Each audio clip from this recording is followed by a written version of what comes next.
What is going on, you guys, and welcome to another episode of Natural Hair and True Crime Halloween edition. But now, for real, welcome back to my channel. If you guys are new, welcome. My name is Jataia, and here on my channel I give you guys natural hair content. I do wig reviews, and I also discuss natural hair. Really? I discuss natural hair. God dog. I discuss true crime cases while doing my natural hair. So if you guys are interested in any of those that I just listed, I highly recommend that you hit that subscribe button and that notification bell. That way you'll never have to worry about missing any of my new videos. Now y'all, if you are watching this, and it is either a few days or a couple of days away from Halloween, as you can see, I am in the spirit. And I hope you guys like my little background that I got going on here. I am in love with this, honey, okay? Yeah. And I decided in today's case that I would give you guys a little Halloween costume, I guess you could say. And basically, y'all, I'm Harley Quinn, if you haven't noticed that by now. By the tat and of course the hair and the makeup. So I basically decided to give y'all the natural hair version of Harley Quinn. Yeah, I do want to say, like, I really like this. Hi. Now, y'all, we're not gonna talk about my makeup, okay? I can't do makeup for shit. I did what I could with the makeup, but you know, I figured I could do a little something. But since Halloween is coming up and your girl's birthday is the day after Halloween, and yeah, so shout out to my Scorpios out there, because you know it's a struggle. You know, everybody wasn't cut to be a Scorpio, so you do have a lot of haters, you know, a lot. But yeah, I'm not gonna do too much rambling. I'm gonna go ahead and get into this case.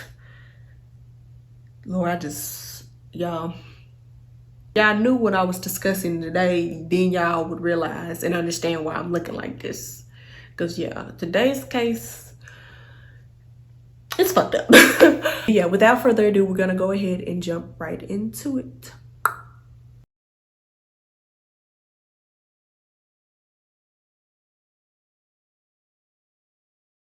All right, you guys, so before I jump right into this case, I want to let y'all know all of the products basically that I will be using. So I will be using basically a right tooth comb to part my hair, a brush, scrunchies for the style, and then I also have some hairspray paint that I'm kind of excited to use, and also just some water to kind of spray my hair and help put it up. And as always, I will make sure to list everything in the description box that I use on my hair for you guys. But all right, now let's jump into today's case. By the way, y'all, just a mini disclaimer. I have a mirror right in front of me, which I'm going to be using kind of like to help me part my hair and stuff. So if you see me kind of like looking to the side and looking down, that's why. Okay, but let me get into it. So today's case takes place in the location of San Jose, California in 1984. And this is Doreen Erbert.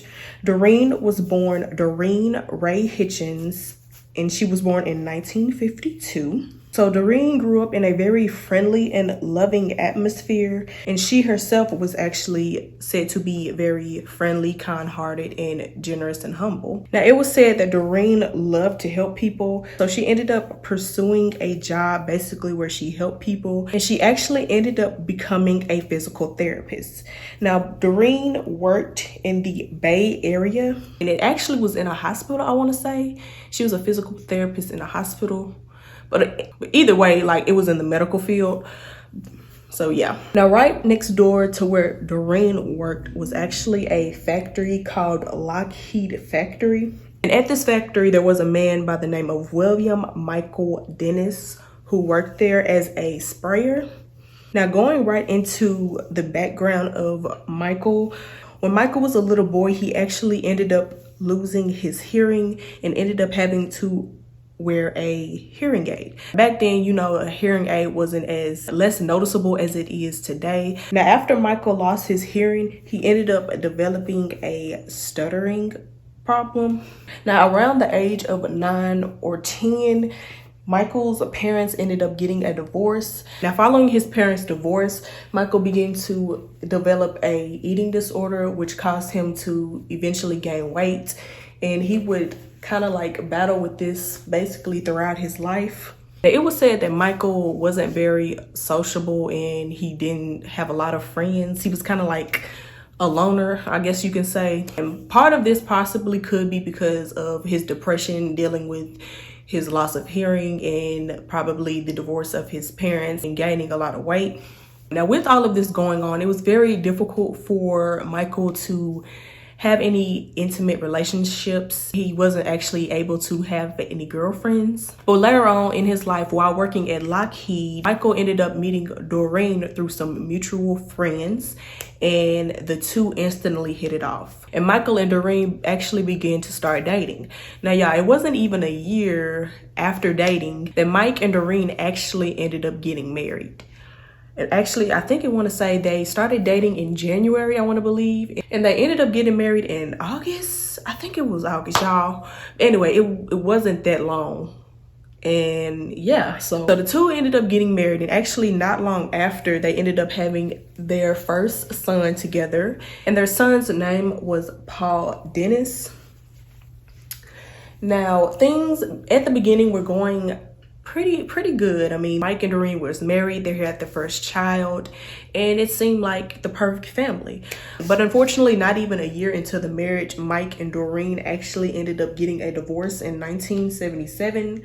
And it was said because of basically the stress of having a child. Yeah, I guess. And I read somewhere where it was saying like how I think during the time it was like Mike was struggling with his job and Doreen was having affairs. I think this was according to Dennis. But yeah, the couple ended up getting divorced and Doreen actually ended up getting full custody of Paul. Now, it was said that actually after the divorce, Michael actually ended up, y'all, I'm sorry, I keep switching between Michael and Mike. But either way, I mean, Michael and Mike is the same person.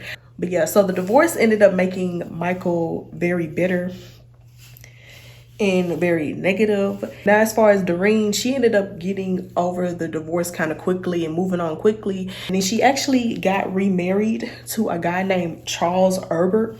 Now, Charles was a carpet store owner, and he ended up meeting Doreen by, it kind of seems like fate. Doreen ended up having a flat tire, and Charles actually ended up stopping one day to help her, and the two instantly hit it off. And like I just said, actually ended up getting married.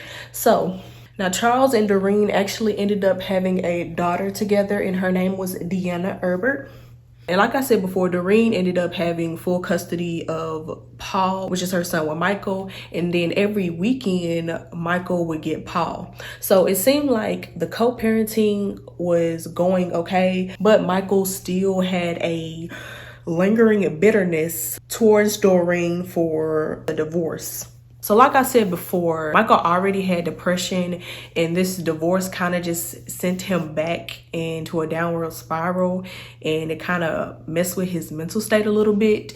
So the only thing that was really like going right in his life was his son Paul. Like, Paul was the only thing that brought Michael happiness. And unfortunately, in February of 1980, a tragic accident would occur that sadly would claim the life of 4-year-old Paul. So at the Erbert's residence was a pool. And in that February, 4-year-old Paul and Doreen was home. I think Charles was at work, and I'm assuming Deanna might have been at school. So somehow Paul ended up drowning in the family pool, even though they had a fence. Now, y'all, I'm kind of like skeptical on what like really happened and how he actually got into the pool, because when I was doing my research, I did see that one article said that he climbed over the fence and got into the pool, but actually in the snap case, it said that their family dog dug a hole, and somehow Paul climbed under the hole and got into the pool area and ended up drowning. But yeah, nonetheless, he ended up drowning. Now, Doreen, of course, she was the only one home. When she found him, she called the police. And once Paul was rushed to the hospital, he was actually put on life support. But unfortunately, 3 days later, he did pass away. Now, this absolutely devastated Michael. I mean, he was heartbroken. His only child, his only son, had drowned in a pool under supposedly his ex-wife's supervision. Y'all, I'm gonna just say this now. He did not take this well, and this just made his mental state just spiral even more out of control. I'm sorry, y'all, but I'm actually basically done with the styling part of this hairstyle, and I'm gonna actually go ahead and get ready to spray paint my hair. I am like super excited about that. But what I'm gonna do is basically like have a piece of paper to kind of like cover my face and everything while I spray, because I've never done this before, so I really don't know how this is gonna go. So Michael ended up blaming Doreen for Paul's death, and actually following a year after the death, he ended up suing Charles and Doreen in a wrongful death lawsuit. Now, this actually went to trial in March of 1982, and actually the jury ended up ruling in the Erbert's favor in saying that Paul's drowning was actually just an accident and Doreen was not responsible for Paul's death. Now, this did not help in Michael's mental state once again at all, and basically he was devastated, and it was actually said that he was crying, saying that she got away with it. Now, y'all, I'm not gonna lie, this made Michael hysterical and basically intensified his hatred and his bitterness towards Doreen even more. So yeah, like this just was not good. I mean, it's kind of like one of those situations where it's just really hard, because I mean, Michael really, he doesn't have anyone. I mean, I'm not gonna say he doesn't have anyone, but like basically the only thing that he cared about in life pretty much is no longer here. I mean, and he basically sent his ex-wife to trial thinking he was going to win the suit and making her seem like she was going to pay for the death of Paul. So after the trial ended, there was no more contact between Doreen, Charles, and Michael. And I think actually said that Charles basically asked Michael to never contact them again. So 2 years after the trial, Michael's life and actually his mental health continued to deteriorate. Deteriorate.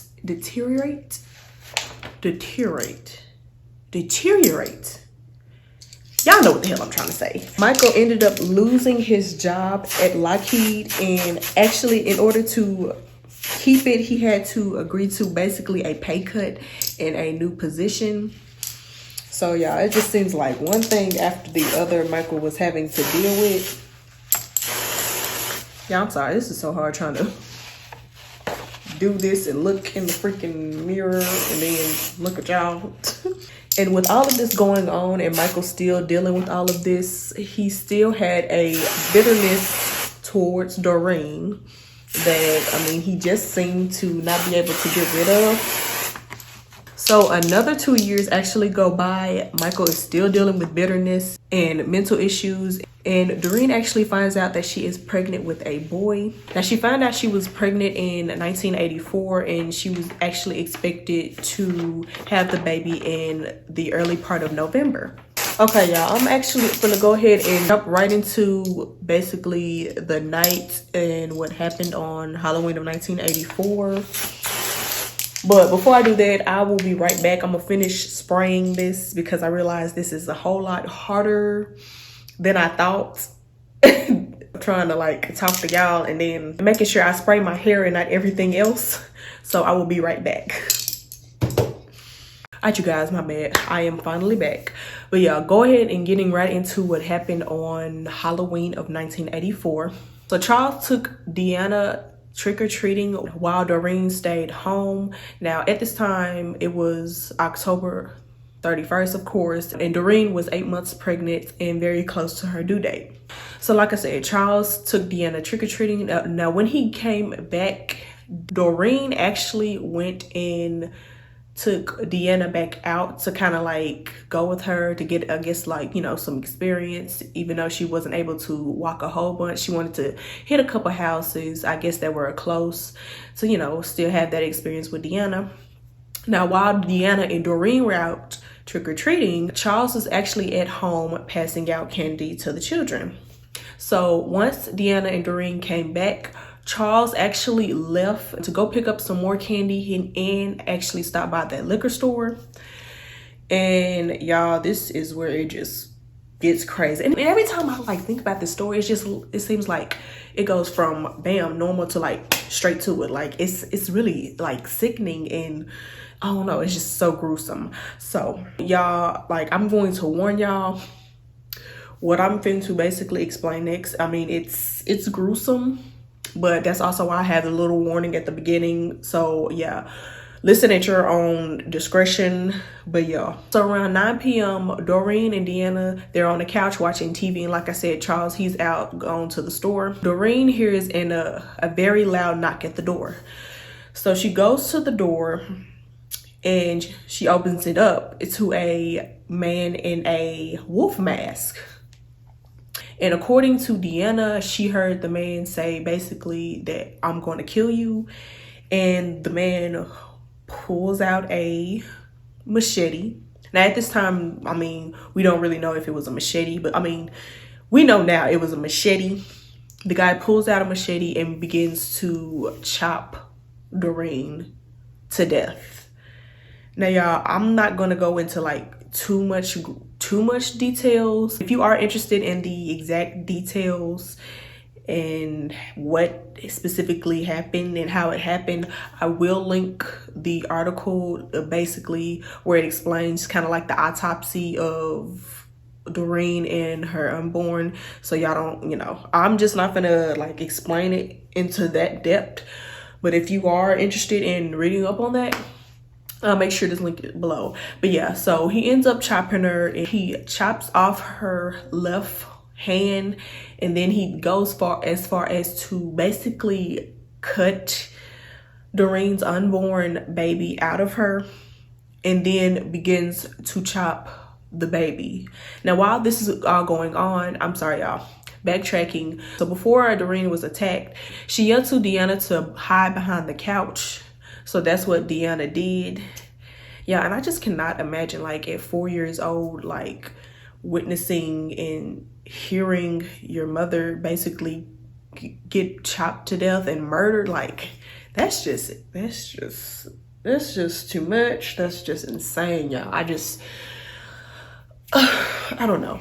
So after all of this has happened, the guy leaves, and he leaves the wolf mask in the corner of the porch of the Erbert's porch. So Charles comes back from the store, and he notices that the door is kind of open and it's unlocked. So as soon as he opens the door, he sees his wife on the floor bleeding to death, cut, I mean, just chopped up, baby cut out of her, and the baby's on the floor kind of next to her, chopped up as well. Now at this site, I mean, of course, Charles is fucking hysterical, and he ends up calling the police. Now while he was on his way to call the police, he actually ends up slipping and falling into Doreen's blood, which doesn't help him. But he ends up calling the police, but he was actually unable to contact the police. So he ends up calling the fire department. Now, while the fire department is on their way, God help this man, Charles is basically trying to hold his wife together and literally like push organs and things back into her body. Yeah. So finally, paramedics arrive and basically begin to like help. Now Charles, he was trying to actually go to the hospital with his wife, but unfortunately he was immediately arrested. Now the reason for, because of course he was covered in blood, and it was also said that he had alcohol on his breath. And I can understand this, like, okay, your wife was just like murdered and you're in her blood and you reek of alcohol. Like, it's kind of like a no-brainer that you would definitely be the first suspect. Well, yeah, so Charles is actually taken into custody, and unfortunately Doreen passed away on her way to the hospital, and the unborn baby was actually declared dead on the scene. Yeah, I'm sorry, it seemed like as I'm telling this story, it literally went from 0 to 100. Like, it went from opening the door to like you getting chopped up. Oh. Yeah. So while this is all going on, investigators finally get there and they basically discover what seems to be like literally a nightmare. Y'all, there is literally like blood everywhere. I mean, it's on the furniture, the walls. Their ceilings were 8 foot and it was blood up on the ceiling. Y'all, like, this, I mean, this is literally a scene out of a horror movie. Meanwhile, while investigators are basically checking out the house, Charles is still locked up and basically being interrogated for the murder of his wife. And I mean, he's really getting hammered with questions. I mean, it's like, of course it's their job is to pull it out of you, but of course, he wasn't the suspect. While they're interrogating Charles, investigators actually ended up kind of getting a lead to basically who could possibly want to murder Doreen. And of course, guess whose name pops up? So at 12:23 in the morning, investigators ended up going to Michael's house. Upon arriving to this house, they knock on the door and there is basically no response. Michael is inside, but for some reason, he's not answering the door. So they ended up knocking a few more times, banging, and they actually ended up having to either contact a neighbor, I want to say, who ended up having to call Michael to basically tell him to open the door. So once they open the door, they go inside and they basically tell Michael that his ex-wife has just been murdered. And according to them, Michael's response was basically like, you're joking, like nonchalantly, I guess you can say. And it's definitely not the reaction that they were expecting. So yeah, that kind of sent off a little red flag there. But anyway, so as they were basically talking to Michael, they ended up noticing that Michael's hands and fingers were cut and gashed really badly.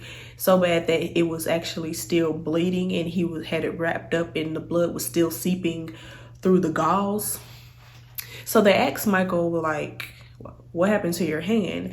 And Michael was like, oh yeah, I was playing with a knife and I accidentally threw it up in the air and caught it by that knife and it cut me.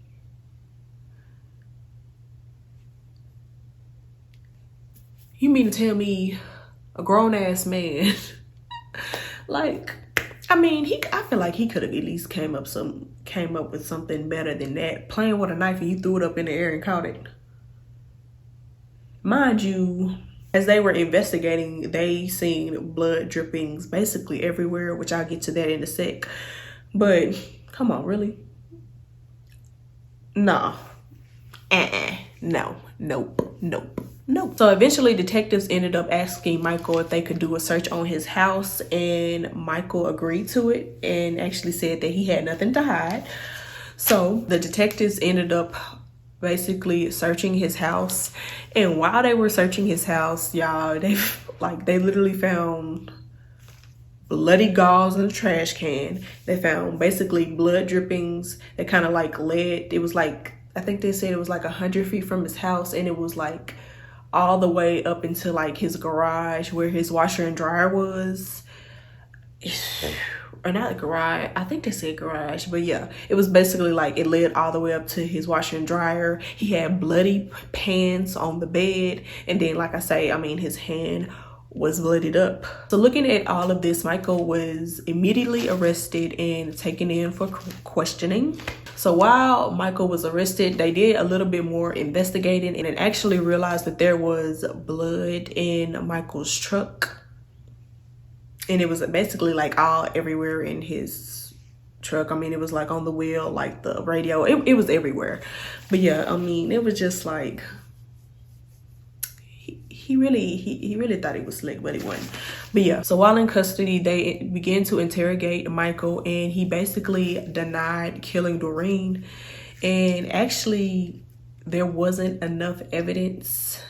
Well, I'm not gonna say that, because obviously, I mean, it's freaking evidence everywhere. So actually 2 days later, Michael was released due to there not being enough evidence to basically book him for the murder of Doreen. But actually a week later, detectives ended up doing some more investigating, and y'all, this is where it gets crazy. I'm sorry, y'all, let me actually like backtrack. Like when he was still being interrogated, he kind of like had an alibi saying like that around 4 p.m. he arrived home and stayed home basically all the time. He didn't leave anywhere. But like I just said, they found blood in his truck, and around 2 in the morning they felt his, I guess, you know how you can check to see if somebody had been like just driving it, the motor was still warm. It wasn't hot, but it was still warm. But you were home at 4 p.m. and then you didn't leave. But okay, it was said that he had dinner with his mom around 6:30 p.m. and that's what his mother said. Now actually later on, a neighbor testified saying that around 6:30 she saw Michael, and that Michael gave her some mail that basically got mixed up, and Michael told her that he was on his way to a Halloween party. Seems like something not adding up.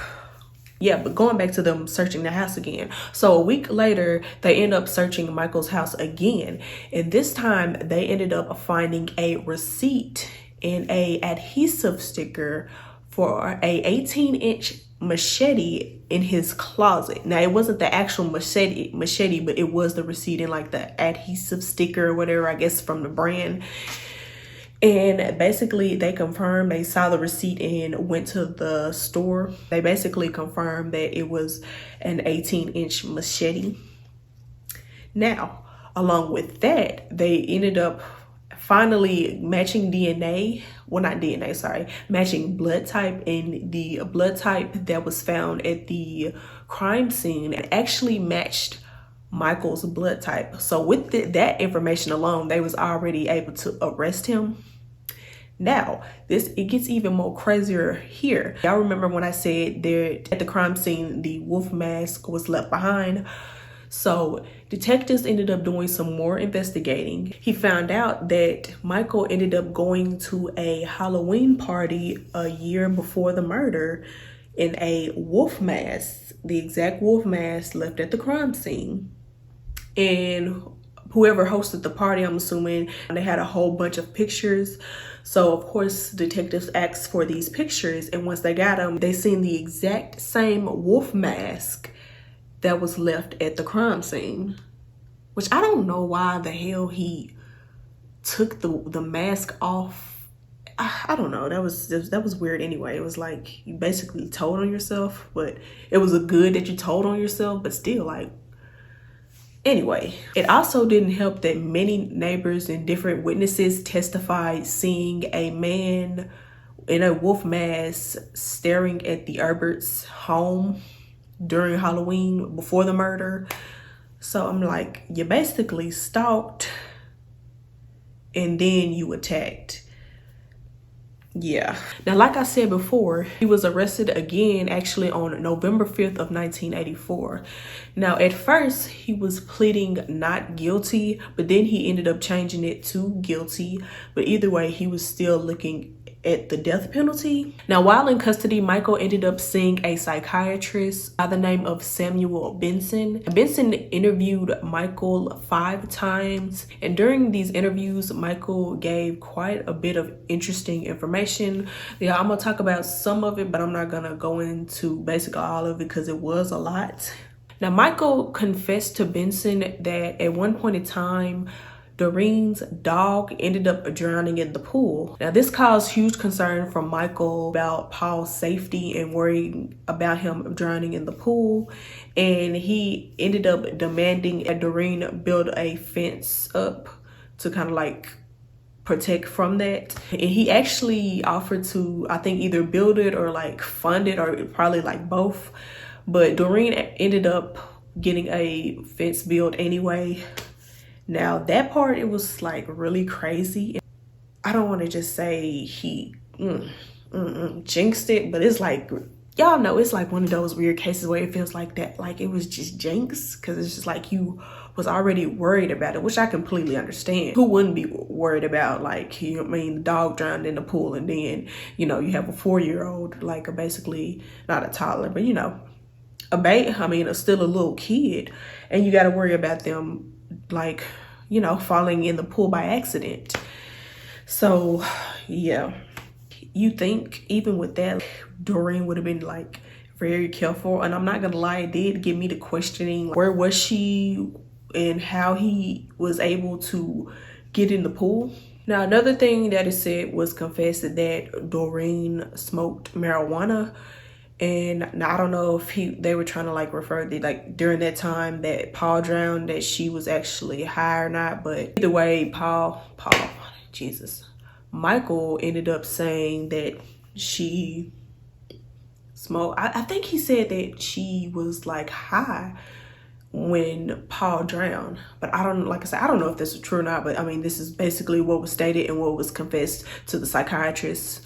But yeah, now it was also confessed that when Paul would leave to go with Michael for the weekend and it was time for him to go back with Doreen, he would not want to go back, and he basically begged to stay with Michael. Like I said, I don't know how true that is. This is coming from Michael himself. So, but I mean, this is what was confessed. Actually, Michael had Paul, I think, a few hours before he drowned in the pool, because I think this was during the weekend. And he said actually that day, Paul was basically begging to stay with Michael. Now, like I say, I don't know how true this is, but this is coming from Michael. Now, y'all, as I continue reading about the interview, y'all, it's actually crazy. He confessed that he was planning to kill Doreen and Charles, and basically how he was planning to kill them, he was going to basically put their body in a coffin, take them to I forgot what river it was, or it was sea or something, and basically dump their bodies and have them drown, basically the same way that Paul drowned. Now, with this confession, it was basically confirmed, because backtracking, when detectives investigated the house, in the garage they found 2 handmade coffins, 2 hand-stitched body bags, and 2 anchors.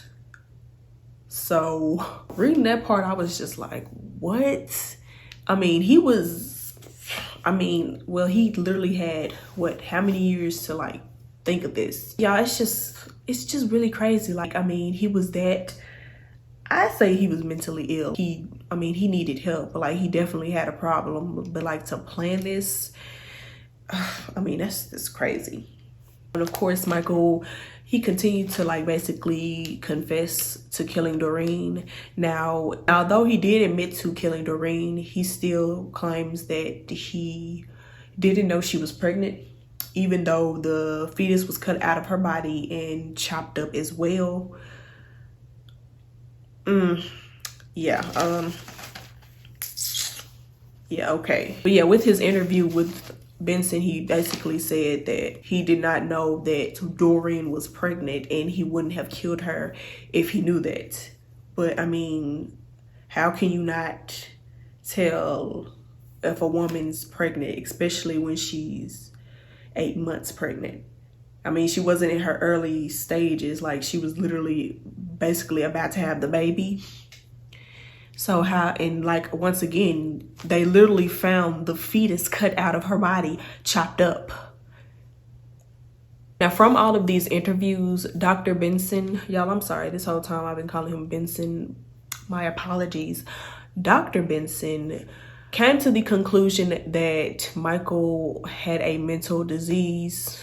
Like, yeah, like And he was also delusional. He was said to have a possible dependent personality disorder. Kind of like going back to his childhood, it's one of those things to like, you know, a person, they need help and they're kind of like, you know, mentally unstable. Unfortunately, it had to show in this way. Now, from what I read, it also said that Dr. Benson, basically, he believed that Michael blacked out. I don't know. I don't know if you could say hallucinating when he killed Doreen. That's probably why he don't remember specific, you know, events that happened, or why he don't remember killing the actual fetus. Y'all, I'm not gonna lie, when I did my research as well, it does seem like that. I mean, I feel like he had a serious like mental disorder, and he did not seek help, and it just got out of hand. And then of course with the divorce, the death of Paul, and then suing and losing the lawsuit, and just losing his job, having to take a pay cut, literally one thing after the other, it just spiraled. Now, Dr. Benson also said that he believes what triggered Michael to just flat out and chop up Doreen's body is because, you know, it was Halloween night. He was at other children, and it brought back memories of Paul, and he just lost it. Yeah,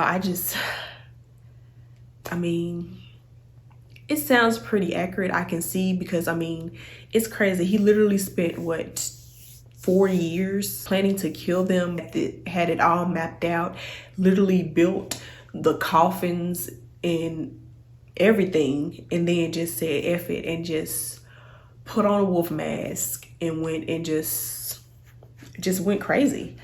Like I am that well, I don't know 100%, like this has definitely something to do with mental disorder. And honestly guys, you really have to think, I mean, look how much time and how long he spent just brewing over the divorce he had with Doreen, and how bitter he was.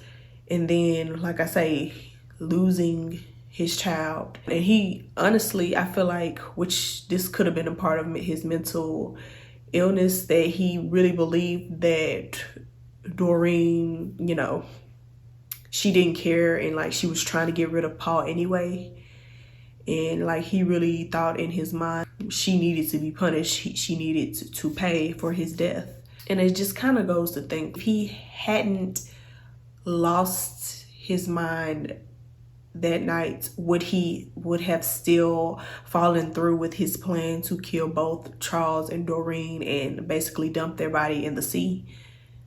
Was this going to basically happen either way or another? I mean, I have read a lot of cases, and I thought I've read like some, you know, pretty gruesome true crime stories, but y'all, I ain't gonna lie, like I feel like this one tops all the ones that I've actually like done personally and talked about on my channel. I feel like this is definitely one of it's up there with a whole bunch of other top gruesome murders. Like, to literally cut the baby out of this woman, like chop the baby up. And yeah, when I was reading, it grows into, I mean, very concrete detail of how their bodies were murdered. I mean, because it does, I guess that's the autopsy report, but like I said, I'm not going into great detail on it. You can read up on it. I do recommend, like I say, if you're interested in like why I think this is so gruesome, you can definitely read up on it. But yeah, it's just something I really don't want to like say, like literally chop this. I will say this. I mean, he chopped her hand off, cut the baby out, and then basically he chopped off one of the baby's legs, and yeah, chopped him in half. But that's all I'm gonna say. It was a whole lot more that went into that, but that's all I'm saying. on this channel. Yeah, anyway, so the trial for the murder of Doreen and the unborn baby set in July of 1988, and Michael was pleading guilty. So he was pleading first-degree murder of Doreen and second-degree murder of the unborn. And in September of 1999, Michael was actually sentenced to death. Now, Michael, to this day, that I'm aware of, is still sitting on death row in San Quentin prison. And I feel like this is because I want to say California is still like in a big debate on deciding if they are going to basically keep the death penalty in California or if they're gonna like let it go completely. So that's why nobody has been executed in California. I don't know how old Michael is. I want to say he's like 70s, 80s, something like that. But yeah, he's been sitting on death row. I feel like he's just going to end up probably passing away by the time they decide if they're going to keep the death penalty in California or not.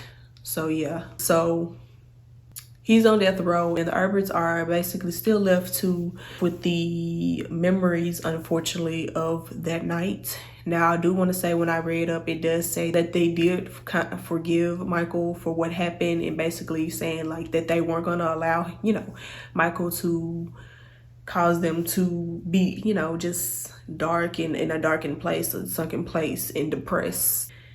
Yeah, I just can't imagine being a 4-year-old witness. I just, like, that's just crazy to me. Or just being the husband and walking in to the side of your wife.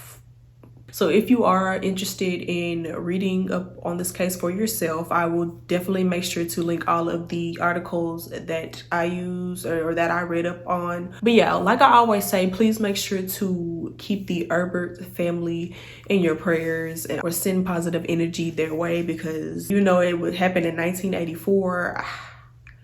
That's definitely something that you will never forget. So just send lights and love, anything that you can, like even just a thought, just a moment of silence. And my heart definitely goes out to this family, because it's crazy. Also, you guys, please make sure to comment down below your thoughts on this case, because I do want to hear them. And yeah, so that's pretty much all for this video, you guys. Before I do end this video, I do want to say, if you guys are planning on going out for Halloween, doing trick-or-treating, taking your kids trick-or-treating, going to any Halloween parties, please make sure that you are checking your surroundings, checking your drinks, checking your candy, checking the candy for your kids before you give it to them. Because unfortunately, we are living in a time now where, I mean, you can never be too cautious, you know what I mean? And yeah, so please be safe and have fun, but just be safe. But yeah, so that's pretty much all for this video. Definitely do not forget to like, comment, and subscribe. And really like this video if you enjoyed it, because once again, it helps the YouTube algorithm a lot for me. Another thing, also, if you have any cases that you want me to go over or discuss and talk about, you can also post them in the comments, and I will definitely make sure to check them out. But yeah, so that's pretty much all for this video, you guys. I hope you guys enjoyed my Harley Quinn look for this video. I love you guys, and I will see you in my next upload.